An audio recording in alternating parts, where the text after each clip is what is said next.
வணக்கம். பல்லடா நம்ம கொங்கு தமிழ் கொஞ்சம் இந்த இடத்துல மாவட்டத்துல அந்த மக்களுடைய அவசரத்தோட உங்களை எல்லாம் சந்திப்பதில் பெருமகிழ்ச்சி.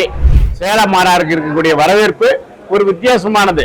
இளைஞர்கள் ஒரு வழிகாட்டியாக என்னை பார்க்கக்கூடியவர்களெல்லாம் நம்மளும் ஒரு ஏதாவது ஒரு சிறு தொழில் பண்ணி பொழைச்சிக்கலாமா அப்படிங்கிற ஒரு தன்னம்பிக்கை ஊட்டக்கூடிய நிறுவனமாக உங்க முன்னாடி நிற்பதில் பெரும் மகிழ்ச்சி கொள்கிறது.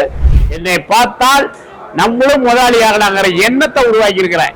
பத்திரிகையாளராகிய நீங்க கொடுக்கக்கூடிய மதிப்பு, மக்களாகிய நீங்க கொடுக்கக்கூடிய மதிப்பு, இதெல்லாம் பார்க்கும்போது இன்னும் உழைத்திடணும், இதை விதைத்திடணும் என்ற கிளைகளை எடுங்க. ஆனா அனுபவம் மிக்கவர்களா ஹோட்டல் தொழில் தெரிஞ்சவங்க மட்டும் என்ன அணுகுங்க. கேரி பேக்கு தடை பண்ணாங்க தமிழ்நாடு அரசு. கேரி பேக்கை கடைக்குள்ள தடை பண்ணக்கூடாது. கம்பெனி எங்க இருக்குது, அதோட உற்பத்தியோட அடிவேர் எங்க, அதை போய் தடை பண்ணுங்க. நீங்க மைனஸ் தடை பண்றீங்கன்னா அந்த கம்பெனி எங்க கூடாது. அதை விட்டுட்டு கடையில விக்கிறவனை போய் பிடிக்க கூடாது. அவனுக்கு என்ன தெரியும், பாவம் 10 பொருள் போடுறான், போட்டு போயிடுவாங்க.